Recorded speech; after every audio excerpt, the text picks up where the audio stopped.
Hello student, आप लोग का फिर से स्वागत है आपके अपने चैनल वाणिज्य शिक्षण में। आज मैं आप लोगों को संचय की अवधारणा, अर्थ, परिभाषा, विशेषताएं एवं उद्देश्य के बारे में बताऊंगी, जो कि बहुत ही महत्वपूर्ण टॉपिक है। शुरू करने से पहले हमेशा की तरह यही कहना चाहूँगी, जो वीडियो को नए देख रहे हैं वीडियो को लाइक और चैनल को सब्सक्राइब करना ना भूलें, ताकि वाणिज्य से संबंधित जानकारियाँ आप लोगों तक ऐसे ही कंटिन्यू पहुँचती रहें। तो चलिए आइए शुरू करते हैं संचय की अवधारणा से। अवधारणा: संचय वह राशि है जिस संस्था अपने लाभ का एक भाग अलग रखकर भविष्य के अनिश्चित परिस्थितियों, आकस्मिक हानियों या कंपनी की आर्थिक स्थिति मजबूत करने के लिए सुरक्षित रखती है। संचय का निर्माण लाभांश वितरण के बाद किया जाता है और यह कंपनी के लिए सुरक्षा कवच का कार्य करता है। संचय से ही तात्पर्य है कि किसी चीज़ को संचित करके रखना, संचय करके रखना, ताकि वह भविष्य में काम आ सके।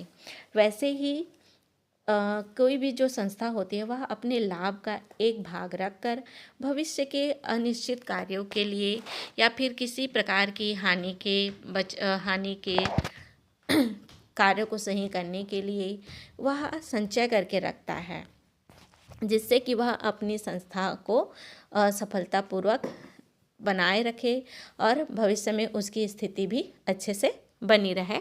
इसीलिए जो भी वह लाभ का एक हिस्सा रखता है वह क्या कहलाता है? संचय। और वो भी कैसे रखता है, संचय कैसे करता है? वह अपने लाभ, पहले जितने भी लाभ हैं उसको बांट देता है, दे देता है। उसके बाद जो भी राशि बचती है वह क्या कहलाती है? संचय के रूप में वह राशि कहलाती है।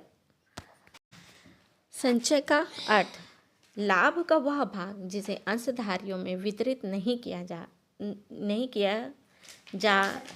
गया हो तथा संस्था की आर्थिक स्थिति को मजबूत करने तथा कार्यशील पूंजी को बढ़ाने के उद्देश्य से संस्था में रोक कर रखा गया है, संचय है। इसका आयोजन किसी अधिनियम के तहत अनिवार्य नहीं है, वरन यह पूर्णतः ऐच्छिक है।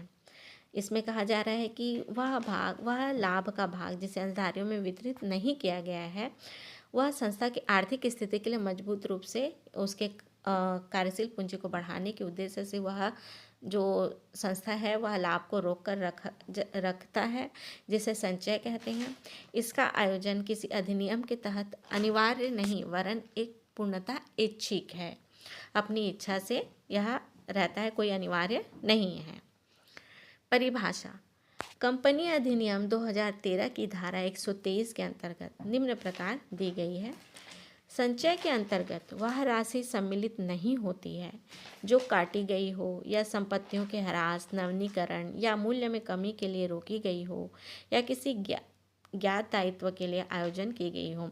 मतलब ऐसे संचय राशि को, मूल्य को उसमें नहीं माना गया है संचय के रूप में, जिसे काटी गई हो या किसी मूल्य संपत्ति के ह्रास से निकाली गई हो, नवीनीकरण के लिए या फिर रखा गया हो, मूल्य में कमी के लिए रोका गया हो, इन सब, या फिर कोई दायित्व हो, इन सब के जो पूंजी हैं इन्हें वह संचय के रूप में नहीं रखा जा सकता। संचय की अब विशेषताएं देखते हैं। यह सामान्य उद्देश्य के लिए बनाया जाता है। यह व्यय अथवा हानि के रूप में नहीं होता है। इसका सृजन भूत या वर्तमान लाभों में से ही किया जाता है। यह लाभों का नियोजन होता है। इसका विशेषता क्या क्या है कि यह समान उद्देश्य के लिए बनाया जाता है। यह व्यय तो हानि के रूप में नहीं होता। इसका सृजन भूत या वर्तमान के जो लाभ में से ही किया जाता है संचय। यह लाभों का नियोजन होता है। इसकी और भी विशेषता है। 5वां है, इसका प्रयोग संकटकालीन स्थिति में लाभांश के वितरण में भी किया जा सकता है।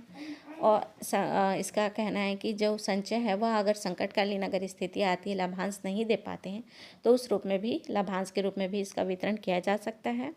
इसमें व्यवसाय की आर्थिक स्थिति सुदृढ़ होती है, साथ ही कार्यशील पूंजी भी बढ़ती है। इसका निर्माण वैधानिकता अनिवार्य नहीं है। संचय विभिन्न प्रकार के होते हैं, मतलब किसी भी रूप में इसका संचय का जो रूप है वो किसी प्रकार में संचय करके रख सकता है, चाहे वो जैसा भी हो। इसका निर्माण वैधानिकता अनिवार्य नहीं है और यह स्थिति को सुदृढ़ और कार्यशील पूंजी भी बढ़ाती है। ये इसकी विशेषताएं थी। अब हम इसके संचय के उद्देश्य देखते हैं। संचय की आर्थिक स्थिति को मजबूत बनाना इसका उद्देश्य है। आकस्मिक हानियों या आपातकालीन परिस्थितियों में सहायता करना, कार्यशील पूंजी को बढ़ाना और भविष्य के निवेश के लिए धन उपलब्ध कराना। संचय आम तौर पर भी सभी लोग अपनी अपनी जीवन के लिए कुछ न कुछ संचय करके रखते हैं। वैसे ही यह अपने व्यवसाय के लिए, कंपनी के लिए, संस्था के लिए, जो भी कंपनी करता है, जो भी संस्था करता है, वह संचय करके कुछ न कुछ रखता ही है, ताकि वह अपनी संस्था को, कंपनी को अच्छे से सुदृढ़ बनाए रखे और उसकी जो कार्यशील पूंजी उसको भी बढ़ाती रहे। और अगर किसी आपातकालीन स्थिति आ जाती है तो वह उस संचय के जो है वह संचय के रूप में उसकी सहायता कर सके। तो ये थी आपके संचय के बारे में। इसी तरह से और भी वाणिज्य से संबंधित जानकारियों के लिए वाणिज्य शिक्षण से जुड़े रहें और वीडियो को लाइक और चैनल को सब्सक्राइब करना ना भूलें। Thank you.